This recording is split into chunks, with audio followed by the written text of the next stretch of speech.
जय श्री कृष्ण चैतन्य प्रभु नित्यानंद श्री अद्वैत गदाधर शिवासदि गौरभक्तबिंद। हरे कृष्ण कृष्ण कृष्ण हरे हरे, हरे राम राम राम हरे हरे।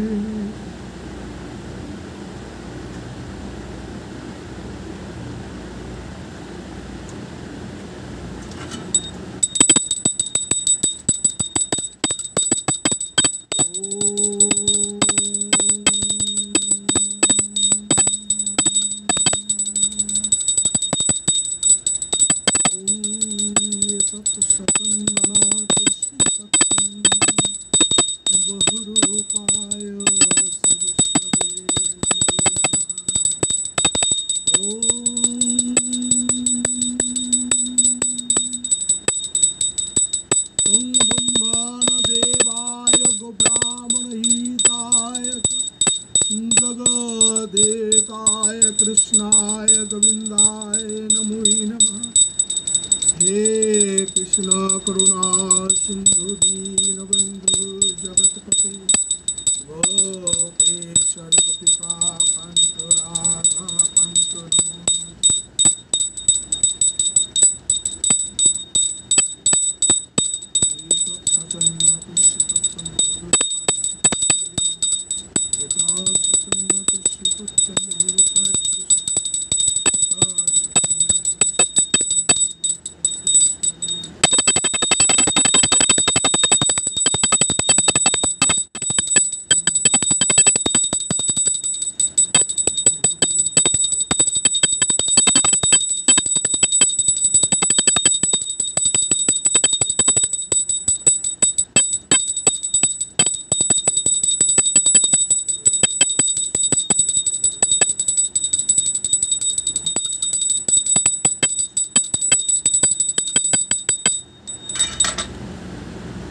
ओम गुरु ब्रह्मा गुरु विष्णु गुरुदेव महेश्वर गुरुदेव परम ब्रह्म तस्मै श्री गुरुवे नमः। ओम अखंड मंडलाकारं व्यक्तं जन चराचरं तत्पादं दर्शितं जन तस्मै श्री गुरुवे नमः। ओम स्थापकाय च धर्मस्य सर्वधर्मस्वरूपिणे अवतार वरिष्ठाय श्री रामकृष्णाय ते नमः।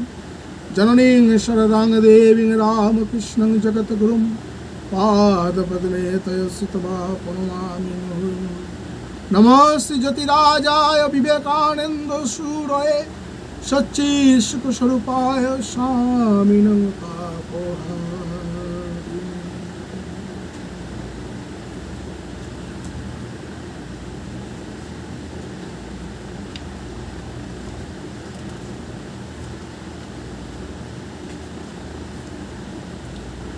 भीष्मेर कृष्ण स्तुति।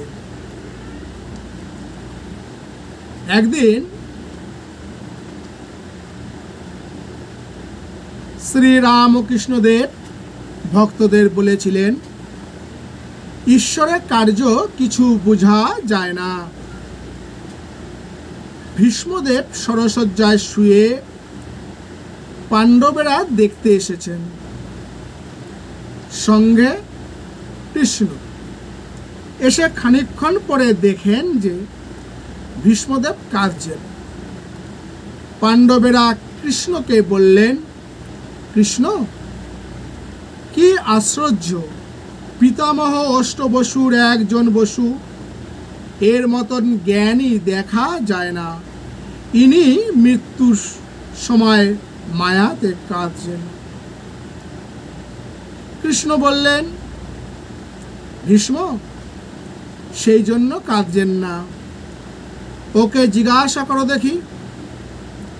জিজ্ঞাসা করতে ভীষ্ম বললেন, কৃষ্ণ ঈশ্বরের কার্য কিছু বুঝতে পারলাম না, আমি এই জন্য কাঁদছি যে সঙ্গে সাক্ষাৎ নারায়ণ ফিরছেন, কিন্তু পাণ্ডবদের বিপদের শেষ নাই। এই কথা যখন ভাবি দেখি যে তার কার্য বোঝাবার জো নাই। শ্রীমদ্ ভাগবতের প্রথম স্কন্ধের 9ম অধ্যায়ে এই বিষয়টি অতি সুন্দরভাবে বর্ণনা করা হয়েছে। কুরুক্ষেত্র যুদ্ধের পর যুধিষ্ঠিরের মনে ভয়ানক দুঃখ, কিছুতেই তিনি শান্তি পাচ্ছেন না।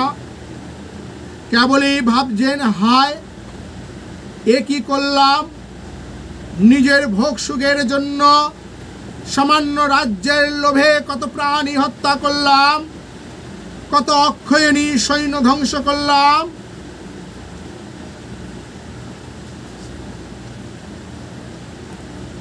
কত বালক ব্রাহ্মণ, আত্মীয় স্বজন, বন্ধু বান্ধব, ভাই, এমনকি গুরুদের পর্যন্ত এই কুরুক্ষেত্র যুদ্ধে বহু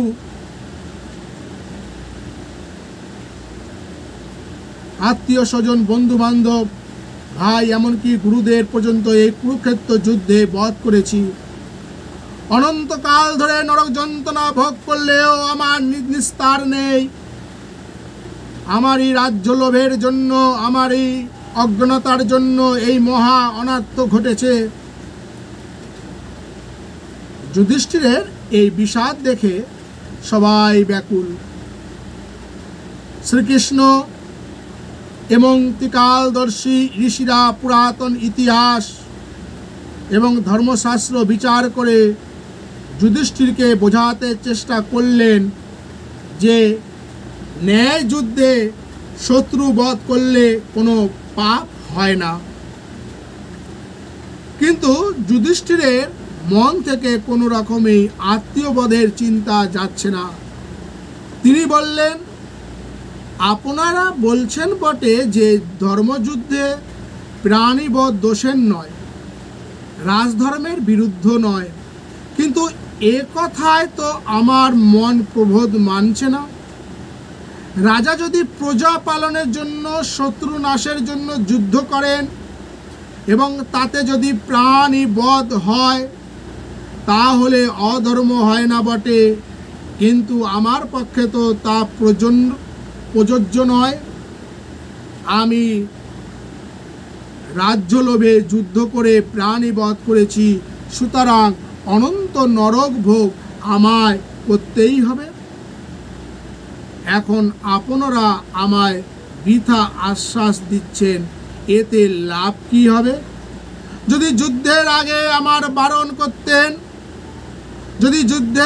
আমায় বারণ করতেন তবেই যথার্থ বন্ধুর কাজ হতো।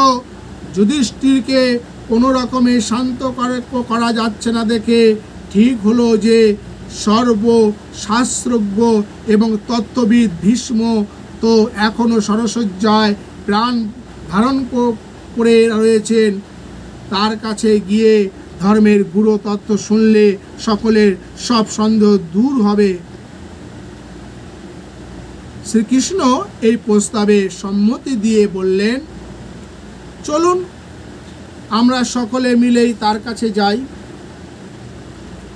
সুত বললেন, এইভাবে সকলে আলোচনা করে যুদ্ধে বহু লোকের মৃত্যুজনিত পাপের ভয়ে ভীত হয়ে মহারাজ যুধিষ্ঠির সকল ধর্ম অর্থাৎ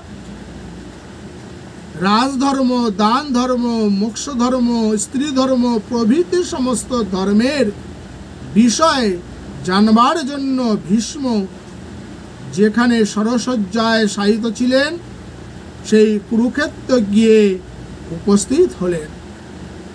প্রশ্ন করা যেতে পারে যে শ্রীকৃষ্ণের মতো বাগ্মী, তার মতো বুদ্ধিমান, তখনকার সময়ে তার মতো ধর্মজ্ঞ দ্বিতীয় কেউ ছিল না।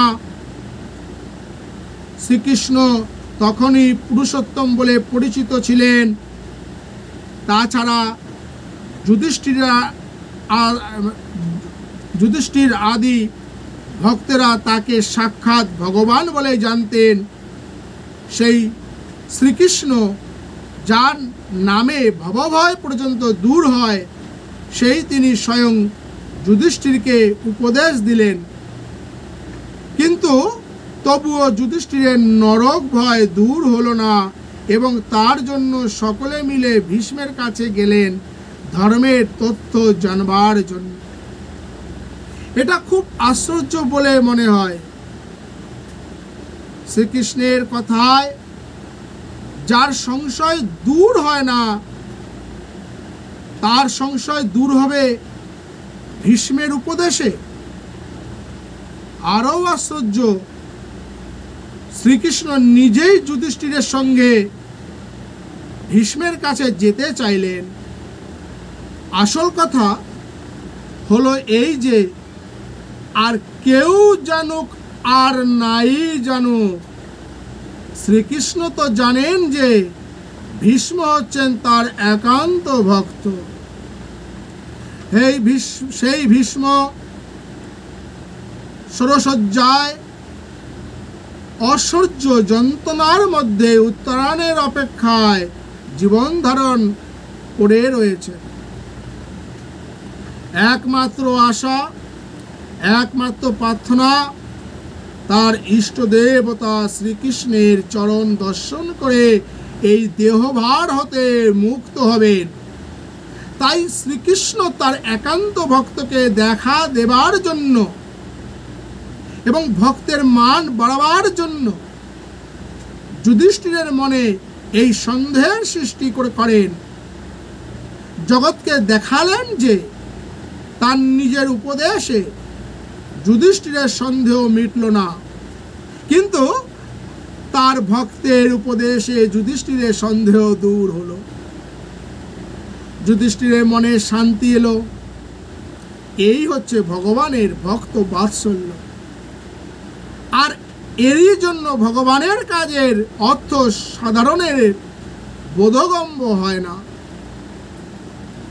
পাণ্ডবেরা অনুচরবৃন্দের সাথে শ্রীকৃষ্ণকে সঙ্গে করে ভীষ্মের কাছে গেলেন। ভীষ্ম তখন স্বর্গচ্যুত দেবতাদের মতো ষড়শয্যায় শায়িত।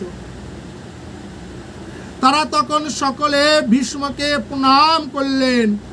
বাহ্য ব্যবহারে শ্রীকৃষ্ণ হচ্ছেন যুধিষ্ঠিরের পিস্তুত ভাই, তাই শ্রীকৃষ্ণ জগৎ পূজ্য ও ভীষ্মের ইষ্ট দেবতা হয়েও নরলীলার অনুকরণে ভীষ্মকে প্রণাম করলেন। ভীষ্ম শ্রীকৃষ্ণের মাহাত্ম্য ভালোভাবেই জানতেন।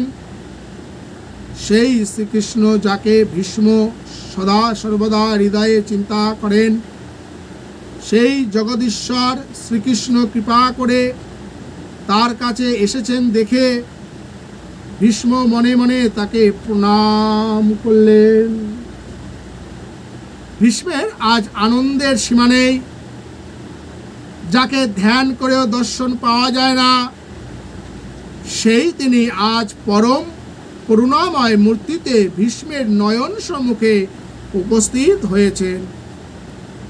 যদিও বাহ্য ব্যবহারে পারিবারিক সম্পর্কে ভীষ্মই বড় প্রণম্য, তবুও ভীষ্ম মনে মনে শ্রীকৃষ্ণকে প্রণাম করলেন।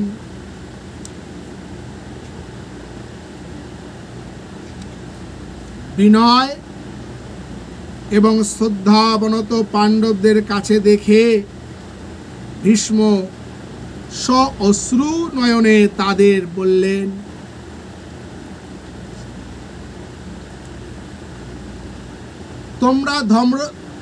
তোমরা ধর্মপুত্র, ব্রাহ্মণ, ধর্ম এবং শ্রীকৃষ্ণের একান্ত আশ্রিত। তোমরা কখনো কষ্টময় জীবন যাপন করার যোগ্য নও, তবুও তাই করছো।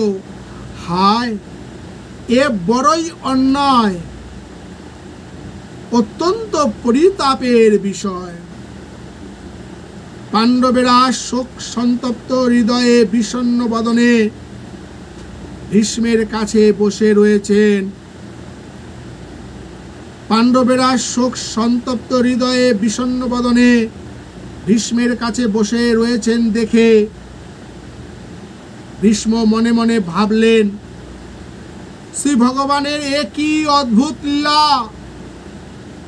স্বয়ং ভগবান সর্বদা যাদের সঙ্গে রয়েছেন তাদেরও আবার দুঃখ।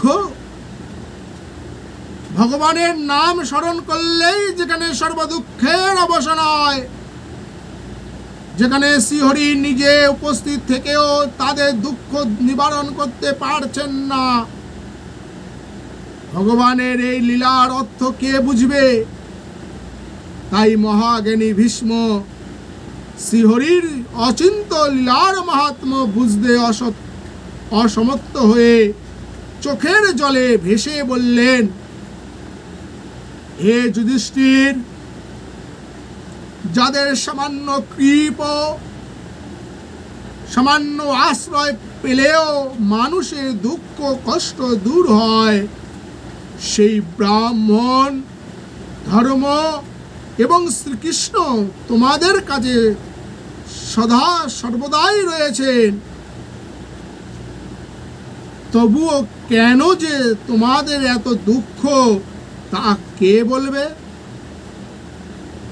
লোকে অধর্ম করলে দুঃখ ভোগ করে, কিন্তু তোমরা তো ধর্মের প্রতিমূর্তি। সুতরাং তোমরা যে কেন দুঃখ ভোগ করছো তা মনুষ্য বুদ্ধির অগোচর। যেখানে ধর্মপুত্র রাজা যুধিষ্ঠির, গদা যুদ্ধ নিপুণ ভীম, অস্ত্রবিদ্যা পারদর্শী গান্ডীবধারী অর্জুন এবং পরম বান্ধব শ্রীকৃষ্ণ স্বয়ং বর্তমান, সেখানেও বিপদ আসে, এ বড়ই আশ্চর্য। সকল রকম দুঃখের কারণ একত্রিত হয়েও যে তোমাদের দুঃখে নিবৃত্ত হচ্ছে না, এর চেয়ে আশ্চর্যের বিষয় আর কি হতে পারে? ধর্ম, শারীরিক শক্তি, বুদ্ধি, অস্ত্র কৌশল এসবই তো তোমাদের মতো পূর্ণ মাত্রায় রয়েছে। তার উপর মুনি ঋষিরা যাকে ধ্যান করলেও পায় না, সেই শ্রীকৃষ্ণ স্বয়ং তোমাদের বন্ধুর মতো সর্বদা সাহায্য করছেন।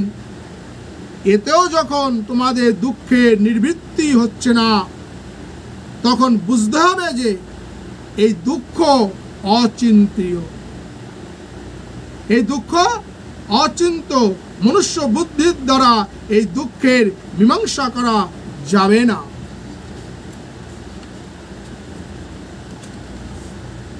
ভীষ্ম আরো বললেন, হে যুধিষ্ঠির, কেউ কোনোদিন কৃষ্ণের অভিপ্রায় জানতে পারে না, এমনকি বিবেকী শাস্ত্রজ্ঞ পণ্ডিতরাও এতে মোহগ্রস্ত হন।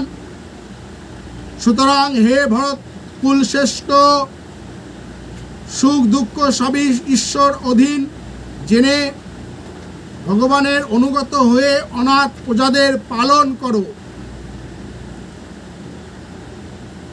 হে যুধিষ্ঠির, কেউ কোনোদিন কৃষ্ণের অভিপ্রায় জানতে পারে না, এমনকি বিবেকী শাস্ত্রজ্ঞ পণ্ডিতরাও এতে মোহগ্রস্ত হন।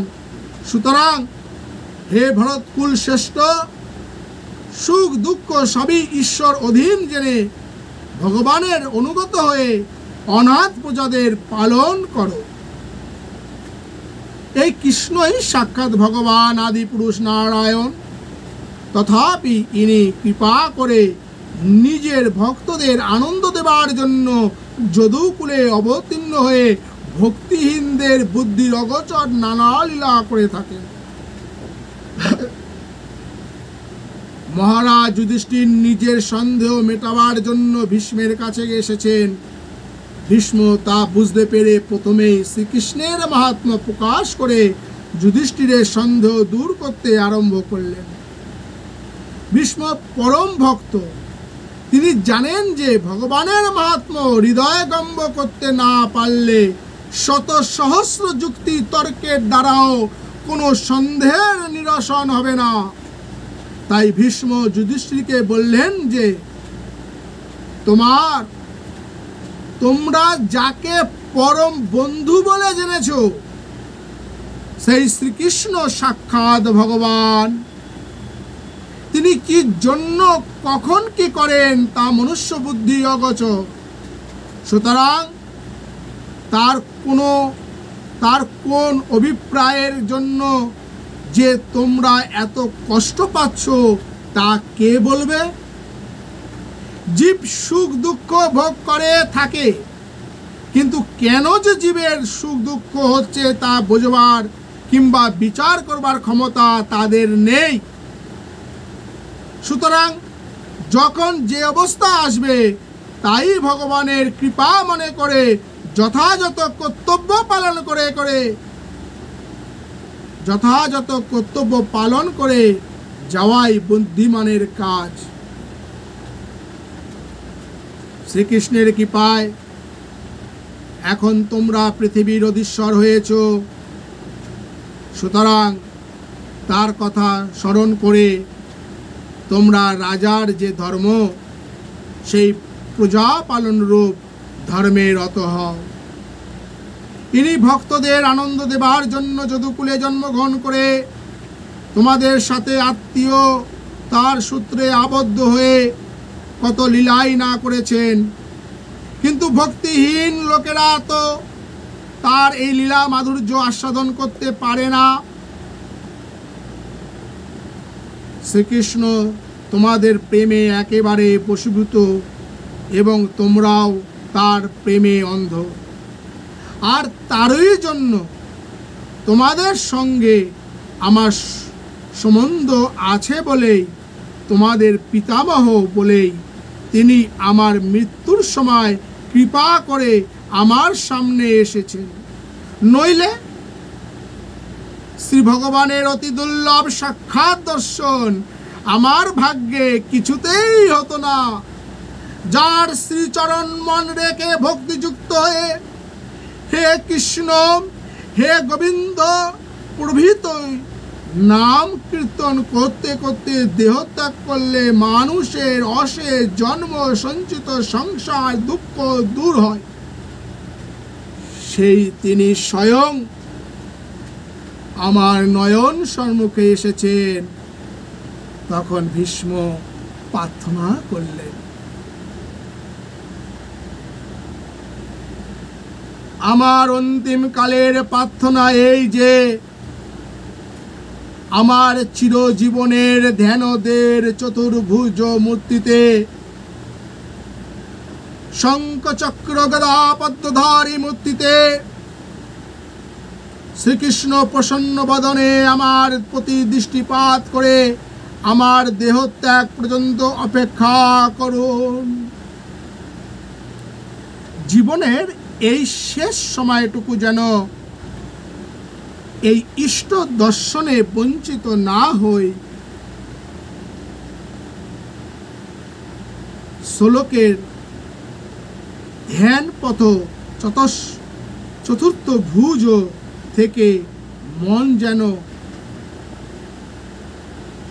ভীষ্ম চতুর্ভুজ মূর্তিতে উপাসক ছিলেন। এরপর যুধিষ্ঠির ধর্ম সম্বন্ধে ভীষ্মকে নানা প্রশ্ন করলেন এবং ধর্মতত্ত্ববিদ ভীষ্ম বর্ণাশ্রম বর্ণ ধর্ম, দান ধর্ম, রাজধর্ম, স্ত্রী ধর্ম, ভগবত ধর্ম প্রভৃতি যথাযথভাবে বর্ণনা করলেন। ভীষ্মের ধর্ম ব্যাখ্যা শুনে যুধিষ্ঠিরের সকল সংশয় দূর হলো। এইভাবে ধর্ম প্রসঙ্গে কয়েকটি অতিবাহিত হবার পর উত্তরায়ণকাল উপস্থিত হলো। এই সময় দেহত্যাগ করবার জন্য ইচ্ছা মৃত্যু ভীষ্ম এতদিন অপেক্ষা করেছিলেন। তার দেহত্যাগের সময় উপস্থিত হয়েছে দেখে ভীষ্ম তখন অনিমেষ নয়নে শ্রীকৃষ্ণকে দেখতে দেখতে তাকে চিত্ত সমর্পণ করে শ্রীকৃষ্ণের স্তব করতে লাগলেন। মন কৃষ্ণে সমর্পিত, নয়নে কৃষ্ণরূপ দর্শন,